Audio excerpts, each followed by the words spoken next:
화면 위에 떠 있는 이 숫자를 주목해 주십시오. 80.53달러. 이것은 단순한 오타가 아닙니다. 시청률을 높이기 위한 자극적인 가짜 뉴스도 아닙니다. 지금 이 순간 상하이 선물거래소에서 실제로 거래되고 있는 물리적인 은에 검증된 가격입니다. 구체적으로 말씀드리면 이는 중국의 연휴 휴장 직전 상하이 선물거래소 프런트먼트 계약인 A260일의 결제 가격으로 킬로그램당 18,145위안을 기록했습니다. 반면 지금 여러분의 스마트폰 화면에 떠 있는 뉴욕 시장의 가격은 어떻습니까? 71.8달러입니다. 차이를 느끼십니까? 온스당 무려 9.27달러의 격차가 발생하고 있습니다. 전문적인 트레이딩 세계에서 우리는 이것을 단순한 스프레드라고 부르지 않습니다. 우리는 이것을 완전히 망가진 시장이라고 부릅니다. 회의론자들은 이렇게 말할 것입니다. 아시아에서 온 사람이 숫자를 지어내고 있다고 말입니다. 그렇다면 우리 함께 계산해 봅시다.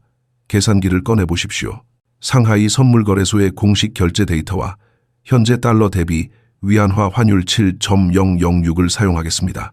첫 번째 단계로 상하이 가격인 18,145 위안을 7.006으로 나누면 킬로그램당 2,589.92달러가 됩니다. 그리고 은의 측정 단위인 트로이 온스로 변환하기 위해 이를 32.15로 나누면 결과는 온스당 정확히 80.55달러가 나옵니다. 수학은 거짓말을 하지 않습니다. 태양광 패널과 전기차를 만들기 위해 실제로 은을 대량으로 소비하는 세계 최대의 제조 경제 대국 중국은 지금 은의 가치를 80달러로 평가하고 있습니다. 하지만 은행가들이 디지털 약속을 거래하는 뉴욕의 종이시장은 여전히 은 가격이 71달러인 척 연기하고 있습니다. 이것이 왜 전 세계 금융권의 공포를 불러일으키고 있는지 아십니까? 정상적이고 건강한 시장이라면 이런 격차는 존재할 수 없기 때문입니다. 뉴욕의 은이 9달러나 저렴하다면 전 세계의 모든 은행과 헤지펀드 그리고 알고리즘은 뉴욕에서 은을 사서 상하이로 날라야 합니다. 그리고 그곳에서 은을 팔아 위험 없는 9달러의 차익을 남겨야 합니다. 이것을 차익 거래라고 부르며 이는 전 세계의 자산 가격을 하나로 묶어주는 중력과도 같은 힘입니다. 보통 이 격차는 50센트에서 극심한 변동성 상황에서도 1달러를 넘지 않습니다. 그러나 9달러가 넘는 격차는 중력이 사라졌음을 의미합니다. 차익 거래 메커니즘이 완전히 멈춰버린 것입니다. 은행들은 왜 이 거대한 구멍을 메우지 못하고 있을까요? 왜 뉴욕의 저렴한 은을 사지 못하고 있을까요? 논리적인 설명은 단 하나뿐입니다. 그들은 그렇게 할 수 없기 때문입니다. 뉴욕에는 상하이로 옮길 실물은이 존재하지 않거나 동양의 폭발적인 수요 아래 물류 체인이 완전히 붕괴된 것입니다. 우리는 지금 종이 가격과 실물 가격이 공식적으로 결별하는 역사적인 순간을 목격하고 있습니다. 이것이 바로 제가 여러분의 연휴를 방해하며 이 메시지를 전하는 이유입니다. 지금부터 우리가 다룰 이야기는 단순한 금융 데이터의 나열이 아닙니다. 이것은 마치 범죄 현장을 추적하는 다큐멘터리와 같습니다. 사건의 시작은 2025년 12월 23일로 거슬러 올라갑니다.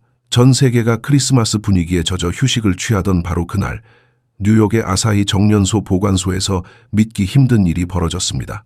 단 하루 만에 무려 140만 온스의 실물 은이 등록된 재고 목록에서 흔적도 없이 증발했습니다. 140만 온스입니다. 이것은 단순한 숫자가 아니라 시장의 생명줄이 끊어지는 소리였습니다. 같은 날 JP 모건 보관소에서도 60만 온스가 사라졌고 CNT 보관소에서도 20만 온스가 빠져나갔습니다. 단 24시간 만에 뉴욕의 핵심 금고들에서 수백만 온스의 은이 사라진 것입니다. 금융권 내부에서는 이미 소리 없는 비명이 터져 나오고 있었습니다. 불리온 뱅크라 불리는 대형 은행들은 차익 거래를 실행하기 위해 다급히 실물 은을 찾아 나섰습니다. 그들은 보관소에 전화를 걸고 정련소에 연락을 취했습니다. 하지만 수십 년 만에 처음으로 그들이 마주한 답변은 대기 명단에 이름을 올리라는 차가운 거절이었습니다. 정련소들은 향후 6주 동안의 물량이 이미 모두 예약되었다고 통보했습니다. 더욱 충격적인 사실은 현대화된 디지털 보관 시스템을 갖춘 운영업체들이 특정 은괴의 일련 번호를 확인하는데 무려 48시간이 걸린다고 답한 것입니다. 디지털화된 세상에서 내 금고에 있는 물건의 번호를 확인하는데 이틀이 걸린다는 것은 무엇을 의미하겠습니까? 물건이 그 자리에 없거나 누군가에게 이미 이중으로 담보가 잡혀 있어 급히 대체품을 찾고 있다는 명백한 증거입니다. 미 서부의 은행가들은 당황하기 시작했습니다. 그들은 차트의 지지선을 분석하고 통화 지수를 살피며 은이 비싸다고 생각했습니다. 하지만 동양의 거인들은 달랐습니다. 그들은 은을 단순한 화폐가 아니라 전략적인 기술 금속으로 보았습니다. 뉴욕이 71달러라는 가짜 가격에 종이 은을 팔아치우는 동안 상하이는 실물 은을 80달러에 쓸어 담고 있었습니다. 기가 팩토리의 가동 중단 비용에 비하면 80달러는 오히려 저렴하다는 사실을 그들은 잘 알고 있었기 때문입니다. 이것은 거대한 부의 이전입니다. 뉴욕 거래소에서 71달러에 팔려나간 모든 온스의 은은 즉시 정련되어 중국의 보관소로 선적되고 있습니다. 그리고 그 은은 다시는 서방 세계로 돌아오지 않을 것입니다. 은이 사라진 금고, 대답 없는 정련소, 그리고 말도 안 되는 가격 격차. 우리는 지금 인류 역사상 가장 거대한 실물 자산의 뱅크런을 목격하고 있습니다. 모든 것이 완벽하게 설계된 듯 보였던 서방의 종이, 금융 시스템이 동양의 실물 수요라는 거대한 해일에 휩쓸려가고 있습니다. 이 은들은 도대체 어디로 간 것일까요? 그리고 누가 이 거대한 움직임의 배후에 있는 것일까요? 뉴욕의 금고를 비우고 정련소를 마비시킨 이 거대한 실종 사건의 배후에는 세계적인 대도나 정교한 범죄 조직이 있는 것이 아닙니다. 이 사건의 진정한 범인은 바로 생존을 향한 현대 산업의 처절한 몸부림입니다. 우리가 증발했다고 믿었던 그 수백만 온스의 은은 지금 이 순간에도 태평양을 건너 선전과 장수성의 거대한 공장 단지로 쉴 새 없이 흘러 들어가고 있습니다.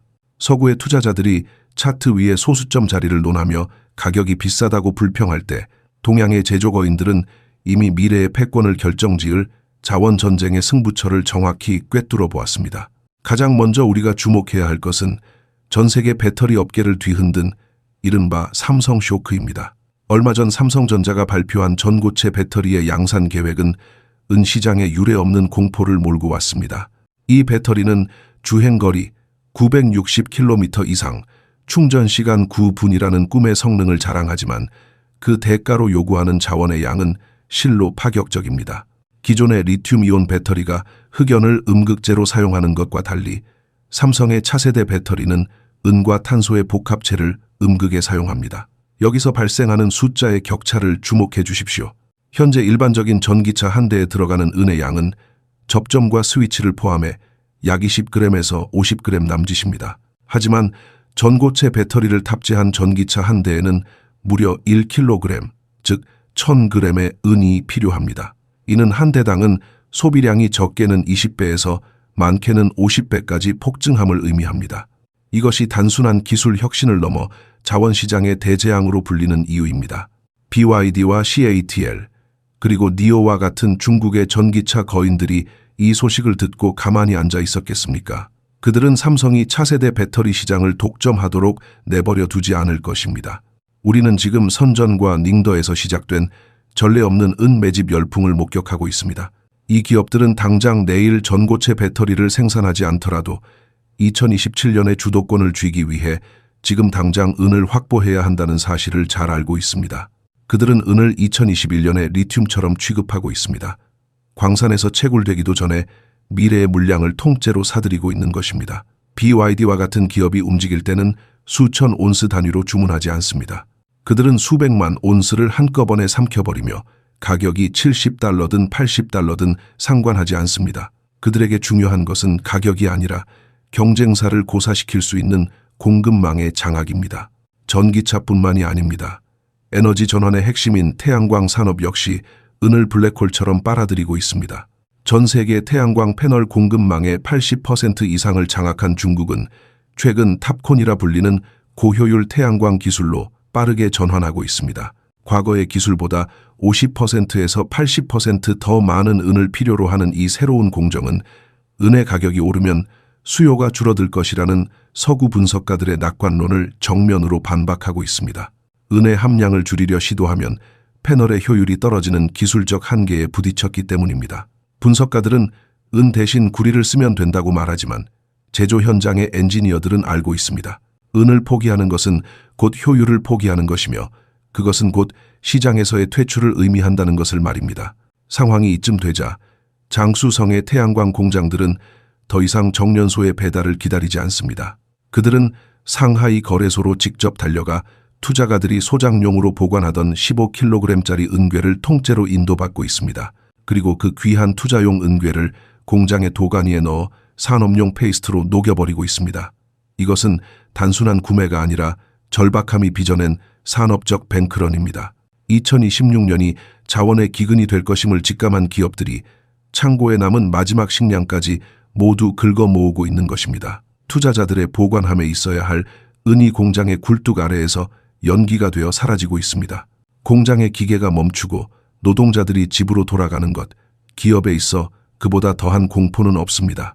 그렇기에 그들은 $80라는 가격을 기꺼이 지불합니다. 대안은 $80보다 비싼 가격을 내는 것이 아니라 생산 라인이 멈추어 기업 자체가 소멸하는 것이기 때문입니다. 서방의 금융 시스템이 종이 계약서로 은의 가치를 억누르는 동안 동양의 제조 현장에서는 이미 실물 자산이 권력의 상징이 되었습니다. 이제 이 전쟁은 단순한 투자의 영역을 넘어 국가 경쟁력과 기업의 생존을 결정짓는 극한의 대결로 치닫고 있습니다. 오늘 우리가 목격한 $9의 차이는 단순한 가격의 오류가 아니라 실물 자산을 가진 자와 가지지 못한 자 사이에 돌이킬 수 없는 간극입니다. 산업의 심장이 뛰기 위해 은이 필요하다면 그들은 세상의 마지막 온스까지 찾아낼 것입니다. 바로 이것이 뉴욕의 금고가 텅 비어버린 진짜 이유입니다. 이제 우리는 가장 위험한 순간인 이른바 유령 주간으로 진입합니다. 12월 26일 아침 미국의 금융시장이 다시 문을 열지만 그곳에 인간은 존재하지 않습니다. JP 모건과 골드만삭스의 수석 트레이더들은 에스펜의 하얀 눈밭이나 햄튼의 조용한 해변에서 휴가를 즐기고 있으며 텅 빈 거래 데스크는 오직 차가운 서버의 웅웅거리는 소리와 고빈도 매매 알고리즘들만이 지키고 있을 뿐입니다. 이것이 바로 금융의 성탄절 뒤에 숨겨진 유령 주간이라 불리는 유동성 진공 상태입니다. 평상시라면 수백 개의 매수와 매도 계약이 촘촘하게 쌓여 가격의 급변을 막아주는 호가창은 이제 텅 비어있고 아주 작은 충격만으로도 가격이 걷잡을 수 없이 튀어오를 준비가 되어 있습니다. 바로 이때 인간의 이성과 통제가 사라진 공간에서 기계들이 스스로의 논리에 따라 반란을 시작합니다. 고빈도 매매봇들은 도덕적 판단이나 물리적 한계를 전혀 고려하지 않습니다. 그들은 뉴욕의 아사히 보관소 금고가 이미 바닥을 드러냈다는 사실도, 장수성의 거대 공장들이 이미 마지막 실물은까지 싹쓸이 해갔다는 사실도 알지 못합니다. 그들이 보는 것은 오직 차가운 수학적 데이터뿐입니다. 상하이의 실물 가격은 $80, 뉴욕의 종이 가격은 $71. 알고리즘에게 이 $9라는 거대한 격차는 반드시 메워야 할 시스템의 오류이며 놓쳐서는 안 될 절대적인 수익의 기회로 인식됩니다. 기계들은 즉시 뉴욕 시장에서 은을 사들이라는 명령을 광속으로 실행합니다. 하지만 여기서 치명적인 문제가 발생합니다. 시장에는 팔려는 사람이 없습니다. $71 30센트에도 40센트에도 매도 물량은 존재하지 않습니다. 이미 실물 은은 동양으로 떠나버렸고 남은 것은 가공의 숫자들 뿐이기 때문입니다. 매수 주문이 텅 빈 호가창을 타격하는 순간 가격은 계단을 오르듯 상승하는 것이 아니라 허공을 건너뛰며 점프합니다. 이것이 바로 우리가 공포의 에어포켓이라 부르는 현상입니다. 가격은 순식간에 $72를 지나 $75 그리고 $78로 순식간에 이동합니다. 단 몇 분 만에 시장의 모든 상식과 논리가 무너져 내리는 순간입니다. 이 혼란을 더욱 통제 불능으로 몰아넣는 것은 거대 은행들의 숨막히는 공포입니다. 그들은 연휴 동안 투자자들에게 수많은 콜옵션 상품을 팔아치우며 수익을 챙겼습니다. 그러나 가격이 $75라는 방어선을 돌파하는 순간 이 옵션들은 은행의 목을 조르는 밧줄이 됩니다. 은행들은 기하급수적으로 불어나는 손실을 방어하기 위해 울며 겨자 먹기로 은 선물을 시장가로 사들여야만 합니다. 이를 감마 스퀴즈라고 부르며 가격이 오를수록 은행은 더 많이 사야 하고 은행이 살수록 가격은 더 가파르게 폭등하는 지옥의 피드백 루프가 완성됩니다. 물리적인 은은 이미 서방의 금고에서 사라진 지 오래인데 실체 없는 종이 시장의 숫자들만이 서로의 꼬리를 물며 광기 어린 질주를 시작하는 것입니다. 내일 아침 알고리즘들이 깊은 잠에서 깨어나 자신들이 현실과 얼마나 동떨어진 가격을 매기고 있었는지 깨닫는 순간 우리는 시장이 실물의 가치를 강제로 수용하며 폭발하는 장엄하고도 비극적인 광경을 목격하게 될 것입니다. 억눌려 있던 스프링이 한계를 견디지 못하고 튀어오르듯 뉴욕의 거짓된 종이 가격은 상하이의 진실된 실물 가격을 만나기 위해 허공을 가로질러 날아오를 것입니다. 이것은 단순한 시장의 변동성이 아닙니다. 실체 없는 금융 시스템이 물리적 진실과 실물, 자산이라는 거대한 벽 앞에 무릎을 꿇는 역사적인 심판의 시간입니다. 이 유령 주간의 폭풍이 지나가고 나면 우리가 알던 금융의 지형은 영원히 바뀌어 있을 것입니다. 이것은 단순한 가격의 급등이 아닙니다. 지난 50년간 서방의 금융 시스템이 종이 계약서라는 허상을 통해 은 가격을 인위적으로 억눌러 왔던 종이 가격 시대의 종말을 고하는 장엄한 서곡입니다. 상하이에서 확인된 $80라는 숫자는 결코 도달할 수 없는 고점이 아니라 우리가 앞으로 마주해야 할 새로운 현실의 바닥입니다. 우리는 지금 인류 역사상 가장 거대한 부의 이전을 목격하고 있습니다. 서방의 금고에서 빠져나간 실물 은은 이제 동양의 제조 현장으로 흘러들어가 다시는 돌아오지 않을 것이며, 이는 곧 가격 결정권의 주체가 뉴욕과 런던에서 상하이의 선적 부두로 완전히 옮겨갔음을 의미합니다. 이러한 격동의 시기에 여러분의 가장 큰 적은 외부의 시장 변동성이 아니라 지난 수십 년간 낡은 금융 논리에 길들여진 여러분 자신의 뇌입니다. 당신의 뇌는 $75나 $80라는 숫자를 보는 순간 이것이 거품이라고 속삭이며 수익을 실현하라고 강요할 것입니다. 하지만 스스로에게 물어보십시오. 은을 팔아 당신이 손에 쥐게 될 그 종이 화폐의 가치는 과연 안전합니까? 가치가 끊임없이 하락하는 법정 화폐를 얻기 위해 세상에서 가장 희귀하고 전략적인 실물 자산을 포기하는 것은 침몰하는 타이타닉호로 다시 돌아가기 위해 자신의 구명정 티켓을 팔아치우는 것과 다를 바 없습니다. 이제 달러로 표시된 가격표를 보는 습관을 버려야 합니다. 대신 금과 은의 가격 비율을 주목해 주십시오. 역사적으로 화폐 시스템의 재편이나 공급 위기 상황에서 이 비율은 15대 1까지 압축되었습니다. 현재 60대 1을 웃도는 이 비율이 15대 1이라는 진실의 숫자에 도달하기 전까지 은은 여전히 근본적으로 저평가되어 있습니다. 그러므로 숫자의 유혹에 흔들리지 말고 여러분이 손에 쥔 실물의 무게를 믿으십시오.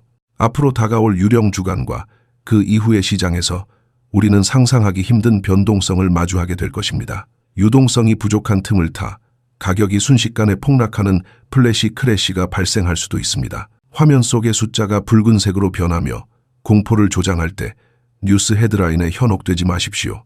대신 동네의 금은방에 전화를 걸거나 온라인 딜러의 재고 목록을 확인해 보십시오. 화면상의 가격이 아무리 떨어진다 해도 실물은을 그 가격에 기꺼이 내놓을 판매자는 단 한 명도 없을 것입니다. 화면 속의 가짜 가격과 현실의 진짜 가격이 완전히 분리된 지금 여러분이 지켜야 할 것은 종이 위의 숫자가 아니라 여러분의 금고 안에 있는 실물의 온스입니다. 한 국가의 경제는 재건할 수 있어도 한번 무너진 시스템에 대한 신뢰는 결코 쉽게 되돌릴 수 없습니다. 뉴욕의 거래소들이 신뢰를 잃고 텅 빈 금고만을 마주하고 있을 때 세상은 다시 실체와 진실의 가치로 회귀하고 있습니다. 오늘 밤 상하이의 화려한 불빛 아래에서 쉴 새 없이 돌아가는 기계 소리는 새로운 시대의 고동 소리이며 뉴욕의 고요한 사무실에서 울리는 경고음은 낡은 질서의 비명입니다. 여러분은 이 거대한 전환의 시대의 어느 편에서 계십니까? 모든 것이 종이 조각으로 변해갈 때 마지막까지 빛을 발하는 것은 오직 손에 잡히는 진실뿐입니다.